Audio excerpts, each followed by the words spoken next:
This is a Course in Miracles. It is a required course. Only the time you take it is voluntary. Free will does not mean that you can establish the curriculum. It means only that you can elect what you want to take at a given time. The course does not aim at teaching the meaning of love, for that is beyond what can be taught. It does aim, however, at removing the blocks to the awareness of love's presence, which is your natural inheritance.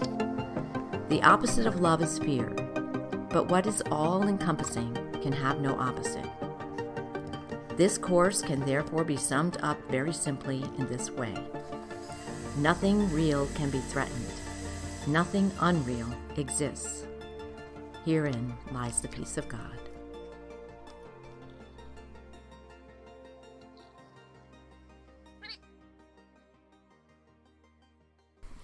This is a reading from the Course in Miracles, Chapter 9, The Acceptance of the Atonement. We're in Section 5, The Unhealed Healer. 1. The ego's plan for forgiveness is far more widely used than God's. This is because it is undertaken by unhealed healers and is therefore of the ego. Let us consider the unhealed healer more carefully now. By definition, he is trying to give what he has not received.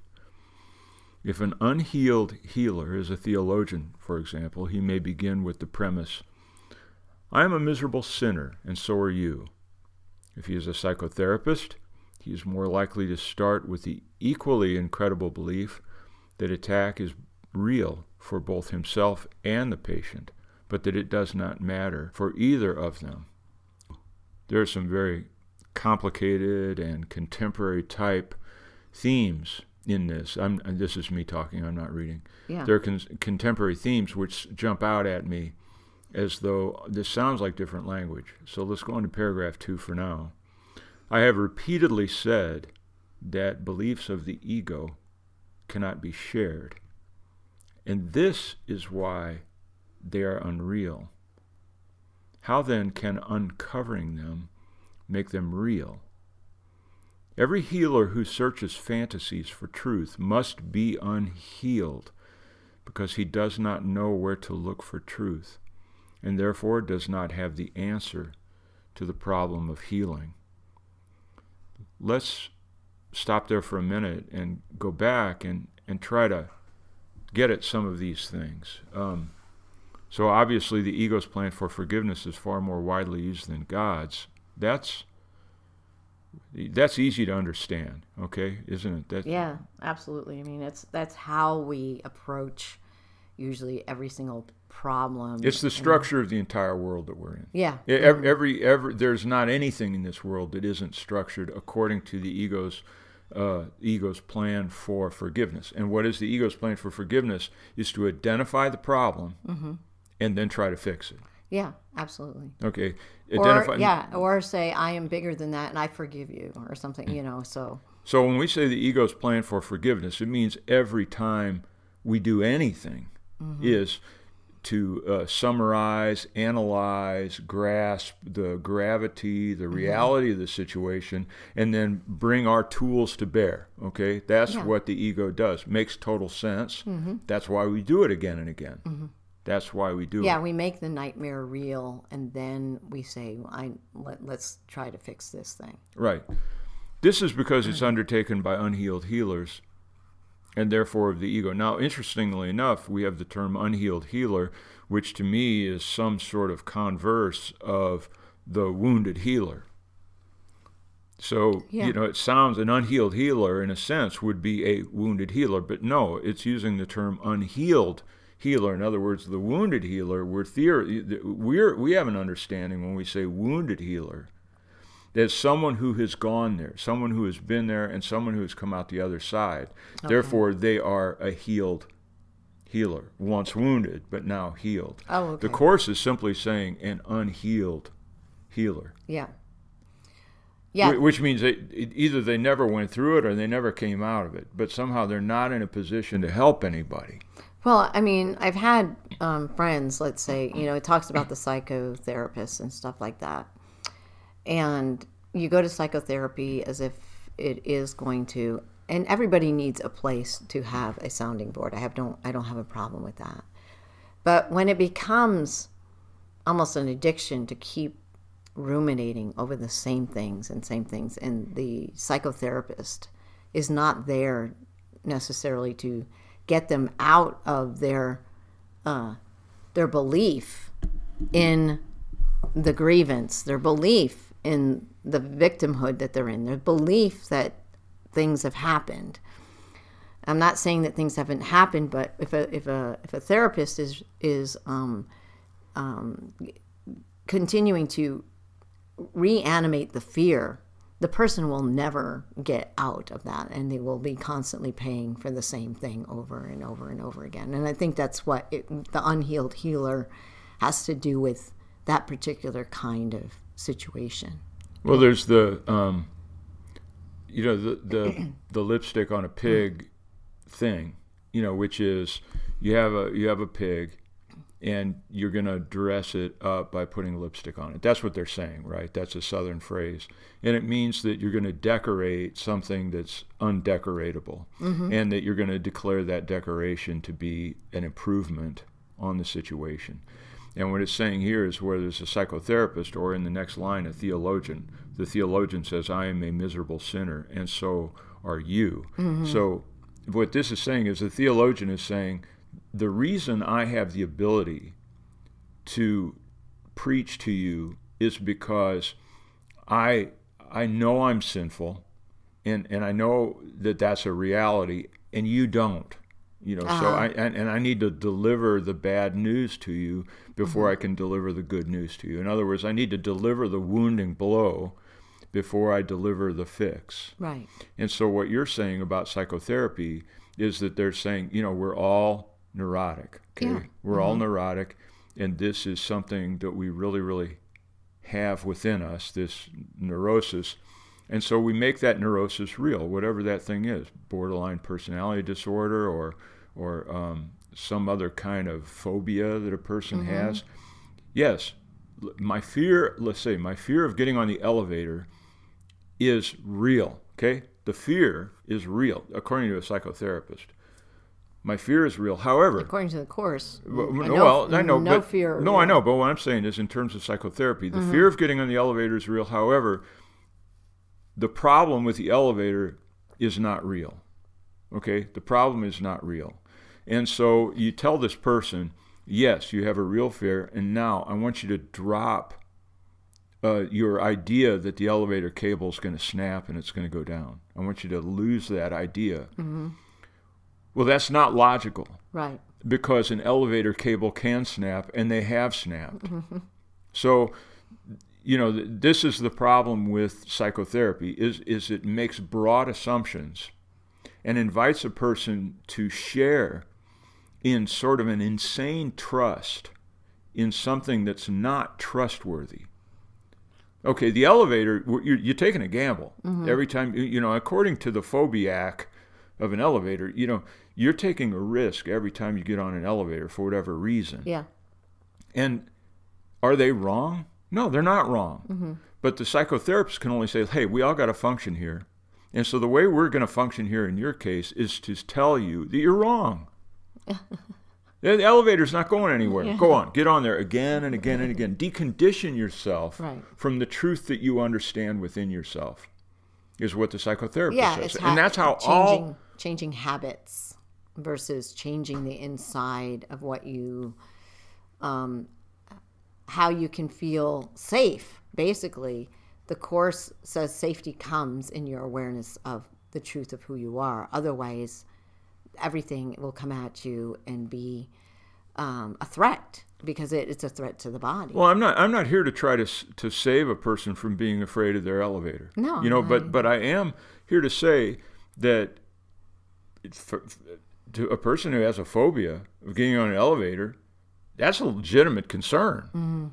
Cables are temporary. Elevators, what is he supposed to trust? Dover, or the elevator company. Oh, the elevator company. Or whoever they are. What is it? The other one is somebody else. Anyway, there's these like 3 elevator companies. Otis elevators. And you're supposed to trust old Otis to make sure Otis will keep me safe. Same with General Motors. General Motors will keep me safe. Prudential will make sure that I don't have problems. Didn't we just see a meme where these kids were jumping up and down and that caused the elevator, inside the elevator, it caused it to stop and they got stuck in the elevator? Yeah. I don't know if you saw that, but I did. No, I didn't see it. But here we go. The course picked up on that. So anyway, so let's go on. We're keeping on. We're trying to get to a point here. I'm telling you, there's some stuff here that's interesting. I've repeatedly said that beliefs of the ego cannot be shared, and this is why they are unreal. Okay, that line alone indicates that the course is coming from some other direction in terms of its use of language and unpacking or unraveling what I consider to be real. I have paragraph 2, I have repeatedly said that beliefs of the ego cannot be shared. Cannot be shared. So this begs the question, what is sharing? Because certainly I can share my belief with you. As the elevator person, he shares his belief. That cable could snap. Yeah, I know. And then you share in that fear. So it seems like sharing, but the only time, according to the Course, true sharing happens is when there's actual communion, sort of union with each other, which only happens in the mind of God.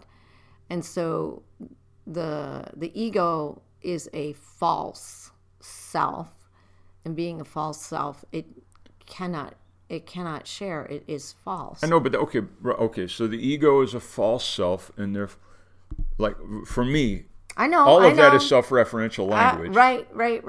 And I can't. It doesn't help me understand how I can't share an idea with you that, okay, let's just make one up. It's irrelevant whether we make the bed or not, because if we make the bed, it's just going to get unmade again. Okay. And then you have to tell me we have to make the bed. Because I don't want to live like a slob. And I'm going, well, you're not a slob when you're sleeping at night. And you're going to go, I know, but I'm not aware of the bed. And so we go back and forth. And really, I'm coming to you a priori with the belief that for no reason, whatever, I don't want to make the bed. Yeah. I don't see the point. I don't have any value in a made bed. I don't want to make the bed. You're coming at me a priori with a value. And both of us have our reasoning. And you're coming at me with a value saying, we need to make the bed. And so we have a fight over the made versus unmade bed. Or you decide, I'm going to make the bed, but since you're conscious, you're going to have to make the bed all by yourself. I'm not going to help you. So that leads to bitterness and a sense of resentment, a grievance against me.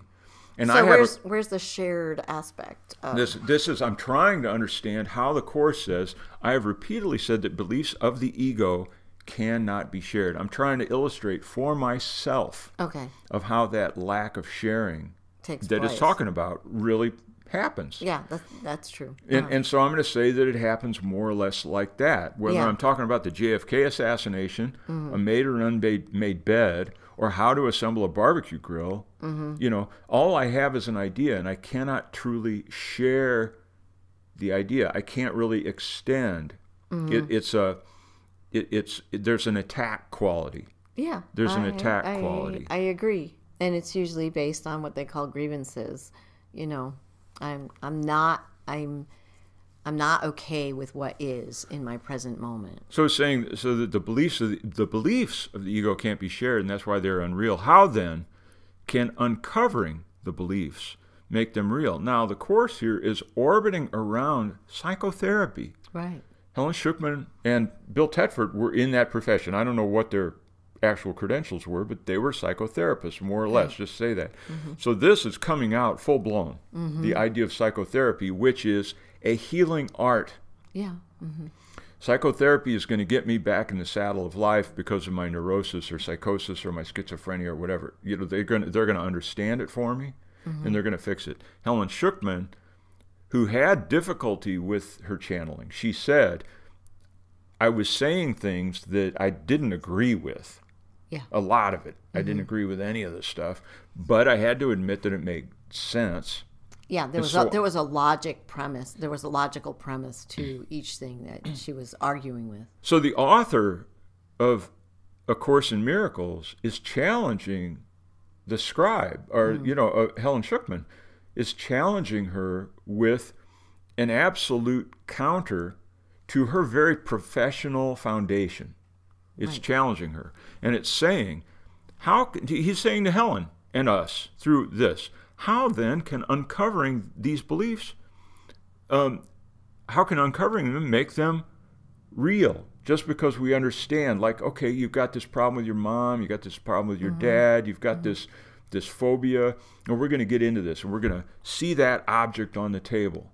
And the Course is saying, how on earth does this help anybody? That you've elevated this thing to the point of being an object for discussion. And then a healer who searches fantasies for truth must be unhealed because he does not know where to look for truth. In other words, he's looking for the truth in the initial problem. Yeah. So, going back to the elevator situation. I know, and I agree that there's points where, when there's particularly psychological problems, there's a sense that if you dissect it more, if you just reach in and find out a little bit more information about my mother, my father, how I related, or whatever it is, and the relationship with, a significant other, and if I just dig a little bit further, I'll uncover where the problem lies, because it's not in me. It always feels like it's the other, that the problem is not in the person who has gone through whatever it is. But you can see the shell game that the ego plays, which is these ideas of the difficulty with my childhood. I can't resurrect mom and dad and fix them. Yeah. I can't fix what happened in my childhood, and I can say, well, that's what really happened to you. So in other words, and I'm not here to diss psychotherapy. I spent a whole bunch of time psychoanalyzing and trying to work with myself and remembering the past and all these kinds of things. I mean, I'm totally on board. I'm totally an armchair Saturday's hero psychotherapist, And so I'm trying to understand how the Course is trying to correct my viewpoint of my own wounded past, my own need and methods for healing. So let's go on to paragraph 3. Okay. Paragraph 3, there is an advantage to bringing nightmares into awareness, but only to teach that they are not real and that anything they contain is meaningless. Well, that would never go over in a therapy session. I mean, to say that somebody's fears are meaningless. Well, let's go on. Because it's a thought system, and that any single piece of it pulled out of context can be a bludgeon to make a person feel bad about what they think. Yeah, I agree. If it's pulled out of context. Yeah. The unhealed healer cannot do this because he does not believe it. Does not believe that it's meaningless. All unhealed healers follow the ego's plan for forgiveness in one form or another. If they are theologians, they are likely to condemn themselves, teach condemnation, and advocate a fearful solution. Projecting condemnation onto God, they make him appear retaliative and fear his retribution. What they have done is merely to identify with the ego, and by perceiving what it does, condemn themselves because of this confusion. It is understandable that there have been revolts against this concept, but to revolt against it is still to believe in it. So let's go back to what you had talked about earlier before we even turned on the machine. There is an advantage to bringing nightmares into awareness. Given what we just talked about, the Course in Miracles is saying that is, in fact, what we do again and again, especially in psychotherapy. Yes. I'm going to bring your nightmares into awareness. In other words, you know, the Oedipal thing. You're really afraid that you're gonna whatever have a love affair with your own mother. Okay, so you got I've got the Oedipal complex, and therefore women don't measure up. And I've got this whole sort of psychoanalysis, psychotherapy about this initial love affair with my mother, and that it's inappropriate. And how am I now? That having been real, that's the cause of my problems. What do I do to go forward? And it's saying there's an advantage to bringing this nightmare into awareness, but only to teach that they're not real and that anything they contain is meaningless. So the idea that I'm going to have a love affair with my mother is meaningless. My idea that it's going to wreck my life and the ways that it went forward of me avoiding women or picking certain kinds of women or whatever effect it had on me is also meaningless. We got to go forward from here because, like you said, that sounds like you're discounting. Yeah, and you know, there's been so many natural disasters and stuff like that. So I was trying to play in my mind, let's say in Lahaina, Maui, where all those people lost their homes in that huge fire and things like that. They're displaced. They don't know if they're even going to ever see their land again. It looks like there's going to be a land grab. There's so many not good things about the situation. But I try to imagine, like, how would I be in front of someone like that? I mean, you're not going to take away their grieving process. You're not going to take away that their rights have been violated or whatever is going on for them. But for some reason, the Course says you cannot help if you're going to make their fears real. So, I mean, I have to truly examine the moments of what does that look like if I am not amplifying or making their fears real, because that means that I've left them with only their body and what is happening to the body, and not with any sense of the eternal spirit that they are. I actually don't know how. Well, let's say we're in the comfort of our own home. Yeah.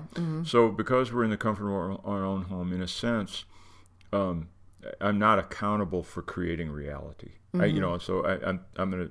All we can do is think out loud. Yeah. And so take Lahaina, and what happened there, where the houses are decimated, many people died.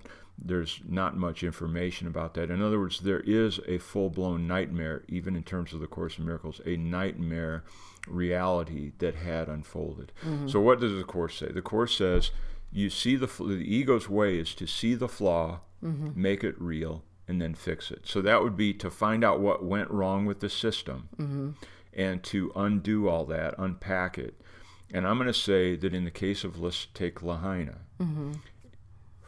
are we participating here in these native Hawaiians losing their property and all these kind of things? Yes, absolutely. We're dealing. As separate, a tribal sense, they've lost properties. They're at risk. They're under threat. But let's take Lahaina in the terms of the Course in Miracles. I look past the nightmare. I look past the nightmare and say the nightmare is unreal. Because why? Because anything real is an extension and shared. Yeah. So what have these people shared and extended? They've extended and shared with me a nightmare of homelessness, a nightmare of destruction. No, they're sharing. They're sharing. My projection onto them is the nightmare of homelessness and whatnot. And their projection back to me as egos is the nightmare of homelessness and being abused by the system and being unheard and disenfranchised and all this kind of thing. So according to this new thought system, I look past all those nightmares and I recognize that as nightmares, they are all there and they are projections. Where's the extension? Where's the blessing? Is that we're all one. Yeah. Okay, let's recognize that. They're not separate from me. We went through this with the kid in the shipping container. I didn't get, it's like, whoa, yes, obviously, I still got the roof over my head. I haven't been hit by whatever, an energy weapon or a fire. I haven't been hit by anything. And so I'm sitting here talking with the luxury of my own home. And so I can say, thank God I'm in this position. No, I'm in a complementary dance with these people who are in a real nightmare of my projection and their own. I look past it and say, brother, thank you. Thank you for showing me my nightmare. And thank you for showing me where we're coming from. And you say, Holy Spirit, take this and reinterpret this. And given that the Holy Spirit has not like descended as a bird onto my head at the moment, I'm going to take a shot anyway and say that they have extended to me, they have to extend to me the truth of my invulnerability. And what is the invulnerability? That the people in community can extend to them homes, can extend. Now, they can't bring back lives. Okay, lives are lost. And as Krishna says in the Bhagavad Gita, Arjuna, these people all marched into my mouth a long time ago. You're not keeping them alive. You're not killing them. You don't have anything to do with it. So let's leave life and death alone at the moment and just go to the nightmare, because these people are no longer in a nightmare. The people who have died are not in a nightmare. The living are the ones in the nightmare. And so it's saying that Lahaina becomes a communion of me with those nightmares of homelessness, nightmares of being struck by forces beyond my control. And it becomes really a sacred sharing. Okay, I can make that. I can go there with this. I can say, this is a sacred sharing, brother. Thank you for this sacred sharing, and enter into my fears of homelessness, my fears of helplessness, and go into it, and then say, Holy Spirit, interpret for me. And in this, it's not my goal, it's not my place, it's not my role to fix things. Okay, the Course says it about 1 billion times. It's for the Spirit to go in and says, yes, you will see community. You will see your invulnerability. You will. If you hold that, you will see it. And the thing is, even now as we speak, you're seeing more. If you want to see that, by God, again, literally, you are seeing community, sharing. They've said this again and again, and you can almost see the people when in the Lahaina videos, they almost don't want to go there because their sharing and their community is stronger than anything they've ever experienced from the state, which is on the chopping block right now. I agree. They're saying, oh, yeah, we did all this. Yeah, sure, but we did it. The state didn't do it for us. So there's this sense of bitterness that their support, their love, their communal reality rises up out of their pure spirits. But by God, somebody's still got to pay for this, right? We still want to attack. It's where we come from.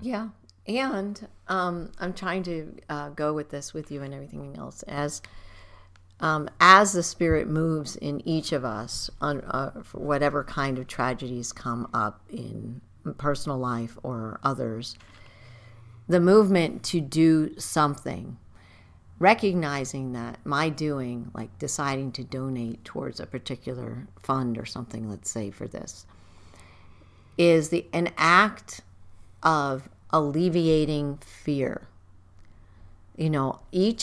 Anything that comes up that feels like there is a support for a person's life, I would say is a good extension. And if it moved you by Spirit to send money, send water, send whatever you think you can, or visit, and as they said, please come and But it's okay, but it's critical. Okay, according to the Course in Miracles, it's critical to recognize you're not helping.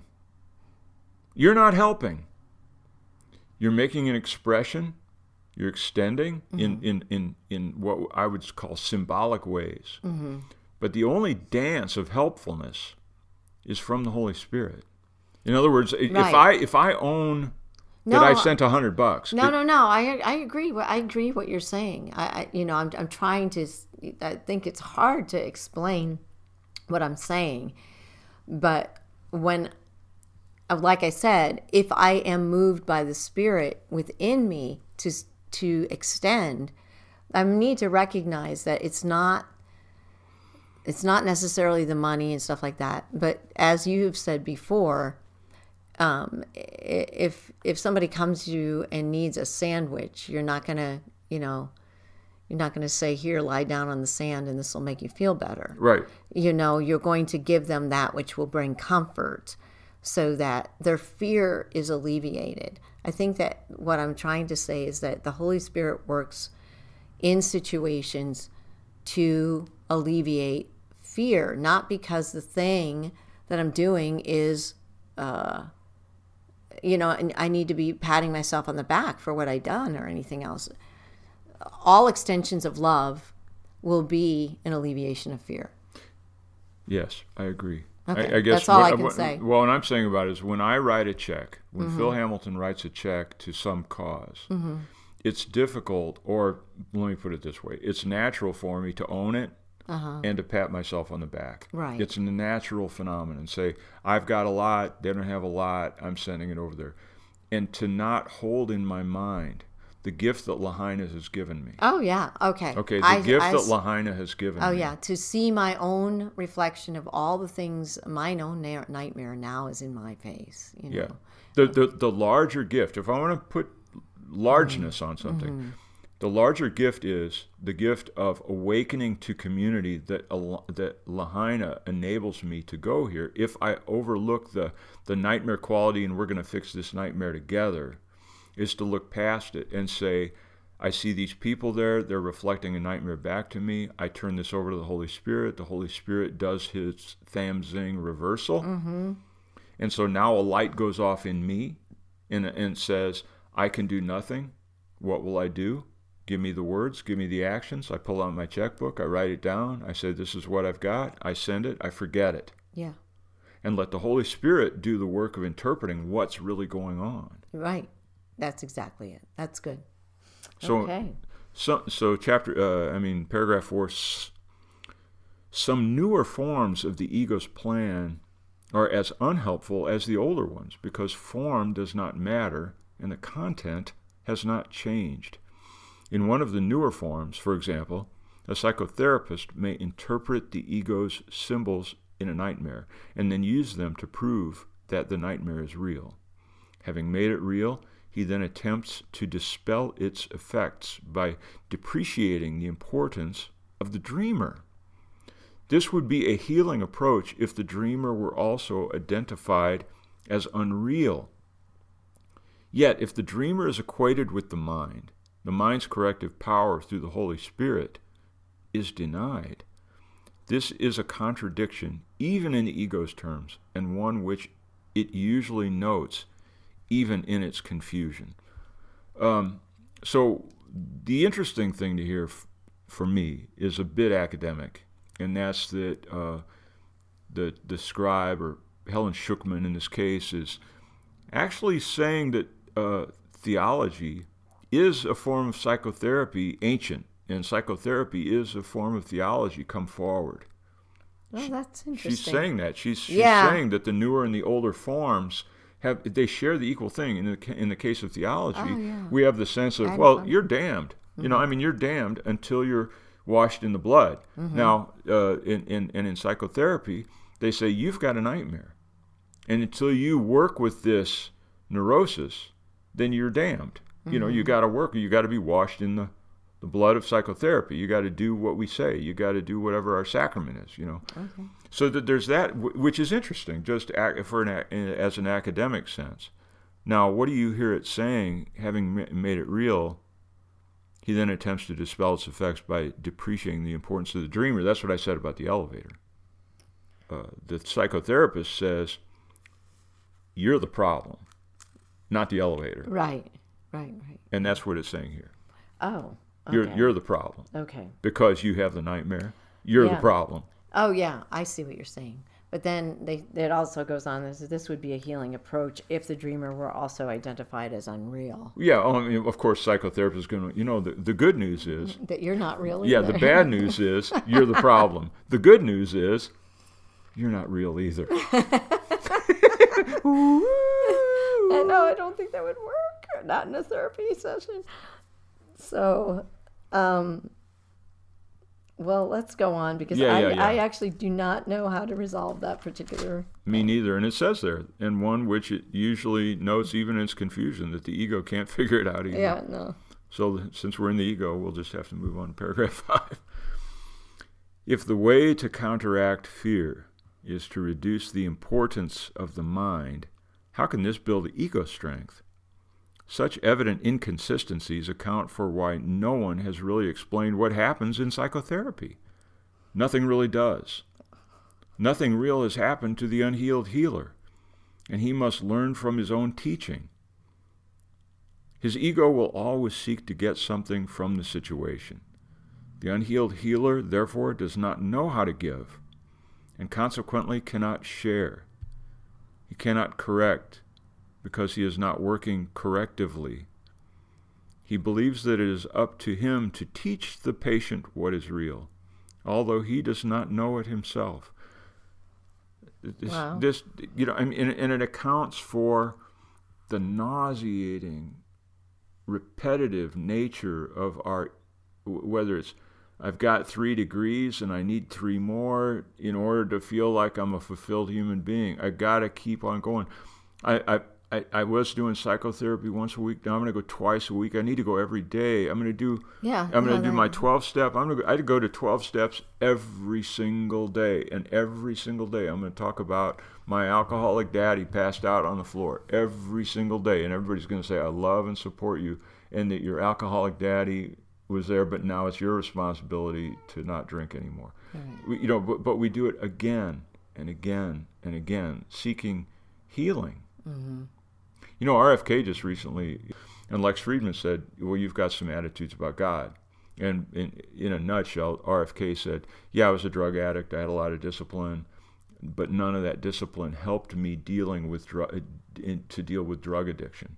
Right. So when he read about St. Augustine, or so he says, he recognized St. Augustine, for all of his powers, mental, intellectual powers, could not overcome what he considered his sinfulness. So somehow or another, RFK, in some manner or another, and he's fairly restrained in the way he describes it, but he says... He did turn it over to God. He turned it over to God, and he said, it went away. Okay. I know. His addiction, he said, I never thought about it. He said he wasn't interested in biting the bullet day after day after day. In other words, curing addiction at the behavioral level. He wanted to cure it at the level of, I don't need it, I don't want it. Yeah. And he said it happened. And he said, thus, I believe in God. That was RFK's testimony. So nothing really does happen in psychotherapy is where we were.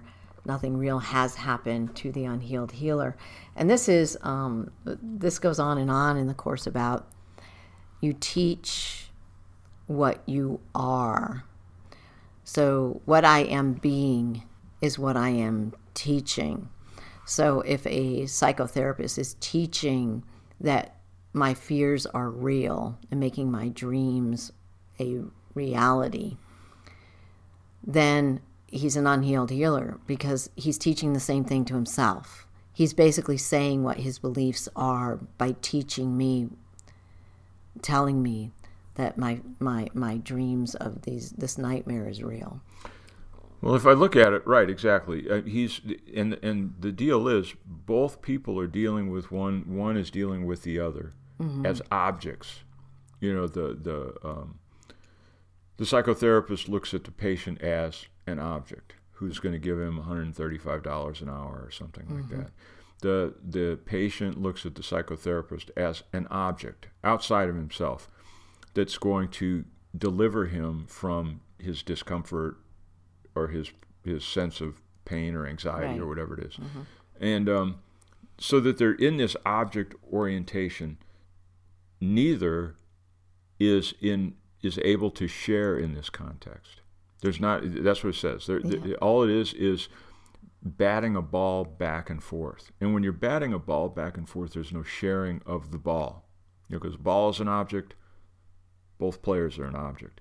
So there's no possible sharing going on until the psychotherapist is no longer a psychotherapist and the patient is no longer a patient, but the patient is as much a psychotherapist and the psychotherapist is as much a patient. and there's a wash of reality. Yeah. And that the I agree. psychotherapist doesn't condescendingly say, I learned from my patients all day long. No, he has to drop it and see the patient as a mirror of his own self, his own issues. Now, this would make a painful process for psychotherapy. There would be a lot fewer psychotherapists to have that many mirrors coming through your office every day. Yeah. You know, it would be, I don't know how that would work out. That's a whole other issue. But that's why, and when this said, there was a lot of truth in this that rang true for me, is let's take education. I don't know, I think you can talk to almost anybody and say, how much did your college education, how much of that was truly effective for you? Most people, if they're generous, they might say it was 20% effective. If they're generous. I agree. In fact, it's like for mine, I have to, if I took all the hours that I spend in education and asked and said, which part of it did you actually use? It's so minuscule, you almost can't even see it. I know. Everything is a practical experience once you get on the job and everything else, or whatever that job is. But that, what I'm saying is that's our modus operandi. Yeah, it is. We do meaningless activities, and then the ego mines them for value. And how do you mine it for value? You get a sheepskin. You get a certificate. You put it on your portfolio, your resume. You know, that's how you mine a meaningless activity for value. And you say, well, you know, I got my NCARB certificate. That's why it was good that I went through 5 years of meaningless activity. I had to get the NCARB certificate. Right. That's the nature of the whole thing. It is the nature of it. What a waste. So, paragraph 6, what then should happen? Yes, what then should happen? When God said, let there be light, there was light. Can you find light by analyzing darkness as the psychotherapist does, or like the theologian, by acknowledging darkness in yourself and looking for a distant light to remove it, while emphasizing the distance? Healing is not mysterious. Nothing will change unless it is understood, since light is understanding. A miserable sinner cannot be healed without magic. Nor can an unimportant mind esteem itself without magic. So we're saying that the ego's way of dealing in this world is magic. It's got a magical approach. The sheepskin, the portfolio, the resumes, all those things. Well, in a therapy session, it's the psychotherapy drugs. That's my magic. No, well, that's a very direct. I'm gonna take this, and then I'm gonna be healed, or I'm gonna not have my same problems. So, paragraph 7, both forms of the ego's approach then must arrive at an impasse, the characteristic impossible situation to which the ego always leads. It may help someone to point out where he is heading, but the point is lost unless he is also helped to change his direction. The unhealed healer cannot do this for him, since he cannot do it for himself. The only meaningful contribution the healer can make is to present an example of one whose direction has been changed for him, and who no longer believes in nightmares of any kind. The light in his mind will therefore answer the questioner, who must decide with God that there is light because he sees it, and by his acknowledgement the healer knows it is there. That is how perception ultimately is translated into knowledge. The miracle worker begins by perceiving light and translates his perception into sureness by continually extending it and accepting its acknowledgement. Its effects assure him it is there.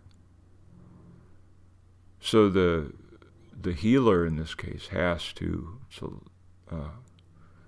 be a light, and it said, Buddhist teachers have said again and again that if Buddha came and said life is suffering and left you there, that Buddhism would be a masochism or sadism. Right. And that's what the Course is basically saying. is that if you just come and, that Buddhism offers a way out. A healer has to offer a way out of this darkness. And the only way that they can offer a way out is by being light themselves. Yeah. And what does that look like in the form of psychotherapy? It's basically, who does it? Do you have an example that comes to mind? Who does it? Anything, anybody? I don't have an Well, okay. I'm going to say Byron Katie, okay? I'm going to say Byron Katie. Now, she doesn't succeed all the time. Mm-hmm. She has her process called the work, which is 4 questions, and they end with a turnaround. Mm-hmm. And I don't remember what that is, but you'd have to look it up. But she sits with people, and they tell her all of their problems. Mm-hmm. And she says, is that true? Does that have to be true? And by her questioning the other person, Byron Katie does not, well, sometimes she, quote unquote, fails and she tries to solve it for him. But a lot of the time, she'll just point out to them and lead them through questioning until they are confronted with the unreality of their concern. Yes. That's what happens. Yes. Now, it can be trite, but sometimes it's magical. I mean, and not to use the term magical, but sometimes it's illuminating. How about that instead of magical? Yeah, it is illuminating. It's illuminating. You can see the person light up and lose what they thought was a real big issue, whether it's about their ex who took everything they had, or they got shafted by so many guys and they think guys are worthless, whatever their... A lot of it has to do with an attachment to being right. A personal attachment that I am right about what this person did to me or whatever, or they're the way that they are. And when she goes through that, oftentimes the recognition is like there's no way to be absolutely sure about what you are perceiving. Yeah, you got a nightmare, and she points out right off the bat, are you sure that's what's going on here? Yeah. Can you be positively sure that that's what the problem is? And the answer is always, well, I can't be completely sure. Yeah. Oh, okay, well, if that's not the problem, can you think of a few other ways that you can look at it? She actually goes through that kind of a process. The Course, or the author, Jesus, is offering Helen Schucman a way to be a psychotherapist. Yeah. Who is actually a healer. In this last section here. Yeah. Saying by...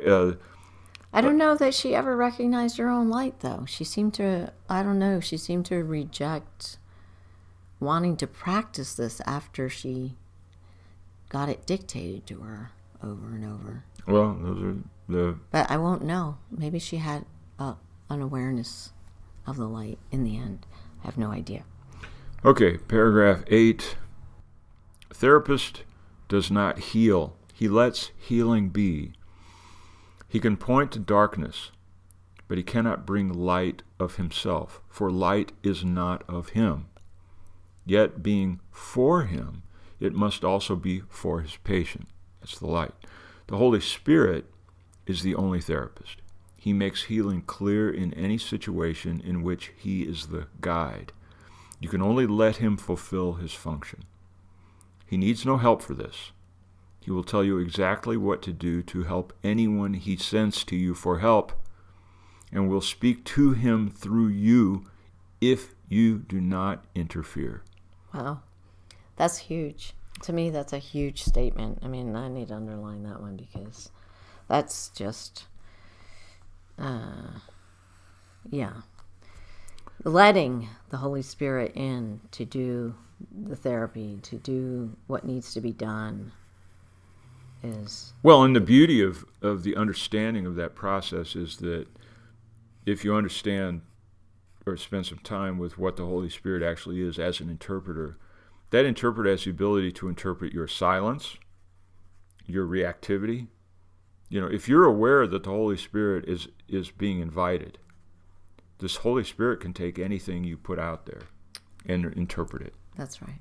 But the important thing is that invitation, like you've said so many times. Yeah, it requires an invitation. And you have to want that solution over what I already want to have done. I can't have a preconceived idea of what the solution needs to look like. I have to give up my idea of what that needs to be so that it can happen. Right. And so line 9 Continuing, remember that you choose the guide for helping, and the wrong choice will not help. But remember also that the right one will. Trust him, for help is his function, and he is of God. As you awaken other minds to the Holy Spirit through him, and not yourself, you will understand that you are not obeying the laws of this world, but the laws you are obeying work. The good is what works, is a sound, though insufficient statement. Only the good can work. Nothing else works at all. So this is, again, this is a brilliant kind of a thing. Remember that the right one will trust him, for help is... Okay, this is the deal, is that in this world I look at, a world of illusions, the grass, the leaves, the blinds, the you, the me, the separation, all these things that are apparently real, the nightmare in so many forms. It's here, simultaneous, pasted onto this, cell for cell, molecule for molecule, is God's plan for salvation. It is absolutely adhering to this nightmare that we see. We see this thing, relativity and difficulty and problems to be solved in a shattered place. But the Course is saying, and you don't have to go to the Course, experience it. That's the thing, experience it. Point for point, the miracle is glued to Lahaina, okay?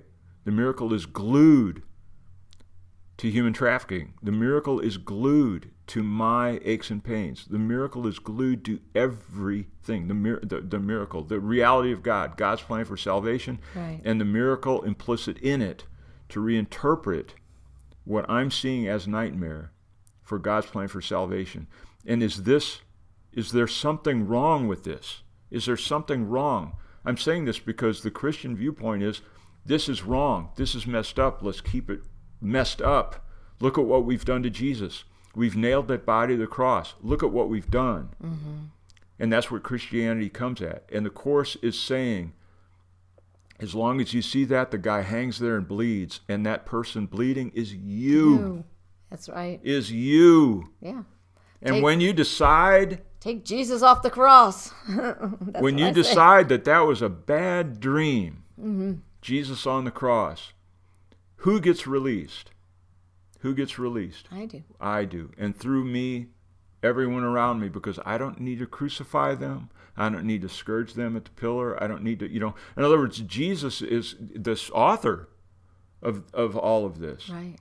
He has every interest in getting me off the cross. Yes, he does. Jesus wants me off the cross. He says, you know what? I'm not on a cross. That's what Jesus is saying. Mm-hmm. I'm not on a cross, but I recognize you are. So I'm going to let you get me off the cross in your brother. Yeah. Take your brother down. Yeah. Take Lahaina down. Quit reifying, quit reinforcing the nightmare of Lahaina, the Holocaust, mm-hmm, or the glory of D-Day. Take them all down and realize that there's nothing there. It's a spiritual practice. It is. It's and to make it practice is what it is. To pretend that to pretend that it's magic, and as magic, look, this stuff, it didn't really happen, right? Lahaina, it didn't really happen. Everybody's going to be cool. Everybody's copacetic. If you take that approach, man, you're nuts, because you're making the nightmare. I don't know what you're doing. I don't have words for it, but the Course is not suggesting, as has been my criticism of it in the past, and I'm sure that the Christian contingent would criticize it of just pretending that everything's la-la land good. I agree. It's not. And that is a cautionary tale in practicing the Course, is to not, if you're not experiencing the change, you can't convince yourself otherwise. The Course is a designed that you will begin to experience the light returning if you follow its plan for you. But if you try to do it, if you try to use the words alone in the Course and just allow them to be, oh, look what it says here, and pull things out of context or something like that, it's meaningless. This thing is meaningless. Oh my God, you can cause so much damage for yourself and for others. It can't be done that way. I know, by selectively lifting concepts out and then kind of pasting them on the nightmare, so to speak. Yeah. So the last paragraph. Well, let's say that last line again. The good is what works is a sound, though insufficient statement. Only the good can work. Nothing else works at all. Okay, paragraph 9. This course offers a very direct and a very simple learning situation, and offers the guide who tells you what to do. If you do it, you will see that it works. Its results are more convincing than its words. They will convince you that the words are true. By following the right guide, you will learn the simplest of all lessons. By their fruits ye shall know them, and they shall know themselves. Again, Course in Miracles, what can you say? Let's just leave it at that. Let's be done and just say, ACIM. Is it a book in a New Age bookstore? Is that what it is? No. It's a living document because it causes... As long as I want it to be a book in a bookstore, then, you know, I put it on my shelf with Moby Dick and all the other stuff I don't read. You know, but if I recognize by some miracle, is it possible? Is it possible that my difficulties here, my damnation, my purgatory, my limbo, whatever thing, that there's an interested party who wants me out of here? And the way out isn't to be crucified? Is that possible? Yes. Let's leave it at that. Okay, good deal. Thanks.